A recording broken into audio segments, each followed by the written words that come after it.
തൈറോയിഡിന്റെ റിസൾട്ട് ആയിട്ടാണ് ഞാൻ വന്നിട്ടുള്ളത് കേട്ടോ. എന്റെ ഒരു അനുഭവമാണ് തൈറോയിഡിന്റെ റിസൾട്ട് കിട്ടിയത്. അത് റിസൾട്ട് കിട്ടാൻ ഈ ഐപ്പേഴ്സ് എന്നുള്ള ഒരു പ്രൊഡക്റ്റാണ് ഞാൻ ഉപയോഗിച്ചത്. ഈ ഐപ്പേഴ്സ് എന്നുള്ള പ്രൊഡക്റ്റ് ഉപയോഗിച്ച് എനിക്ക് 8 വർഷം മുന്നേ ഒരു ഓപ്പറേഷൻ കഴിഞ്ഞതാണ്. ഇതവിടെ നന്നായിട്ട് ഈ ഇവിടെ മുതൽ ഇതുവരെ ഓപ്പറേഷൻ കഴിഞ്ഞിട്ടുള്ള പാടാണ്. ഈ ഓപ്പറേഷൻ കഴിഞ്ഞ് 8 വർഷമായി. ഞാനിപ്പോ 10 മാസം മുന്നേ വരെ ഞാൻ ടാബ്ലറ്റ് ഉപയോഗിച്ചിരുന്നു. ഞാൻ തൈറോയിഡ് എന്നുള്ള ടാബ്ലറ്റ് ഞാൻ ഉപയോഗിച്ചു. പക്ഷെ ഒരു 11 മാസമായി മുന്നേ എനിക്ക് ഈ ഒരു പ്രൊഡക്റ്റ് എന്റെ ഫ്രണ്ട് എന്നെ പരിചയപ്പെടുത്തി തന്നു.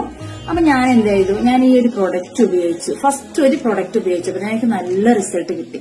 തൈറോയിഡിന് എനിക്ക് ഭയങ്കര ബുദ്ധിമുട്ടായിരുന്നു. ഞാൻ സ്കൂളിൽ ടീച്ചറായിട്ട് വർക്ക് ചെയ്യാനും സ്കൂളിൽ ടീച്ചറായിട്ട് ക്ലാസ് എടുത്ത് ഒരു പീരീഡൊക്കെ കഴിയുമ്പോൾ എനിക്ക് ശ്വാസം കിട്ടില്ല. ഭയങ്കര ഇവിടുന്ന് ഇങ്ങോട്ട് എനിക്ക് ശ്വാസം പുറത്തേക്ക് കിട്ടാത്തൊരവസ്ഥ, ഭയങ്കര ക്ഷീണം, പിന്നെ ഉറക്കങ്ങനത്തെ ഉണ്ടായിരുന്നു. പക്ഷെ ആ ഒരു നല്ലൊരു ബുദ്ധിമുട്ടുള്ള സമയത്താണ് ഞാൻ ഈ ഒരു ഐപ്ലസ് യൂസ് ചെയ്തത്. എന്റെ ഒരു തൈറോയിഡ് കൂടുതലായിട്ടേ ഇല്ല. അത്രയ്ക്ക് നല്ലൊരു അമേസിംഗ് ആയിട്ടുള്ള പ്രൊഡക്റ്റ് ആണ് നമുക്ക് ഈ ഒരു ഐപ്ലസ് എന്നുള്ള പ്രൊഡക്റ്റ് കേട്ടോ. കാരണം അതിന്റെ മുന്നേ ഞാൻ ടാബ്ലറ്റ് ഉപയോഗിച്ചാൽ എനിക്ക് ഇടയ്ക്കിടയ്ക്ക് ഹെവി തൈറോയിഡ് ആയിരുന്നു, ഭയങ്കര ഹൈ തൈറോയിഡ് ആയിരുന്നു. അപ്പൊ ആർക്കെങ്കിലും ഈ ഐപ്ലസ് എന്നുള്ള പ്രൊഡക്റ്റ് തൈറോയിഡിന്റെ ബുദ്ധിമുട്ട്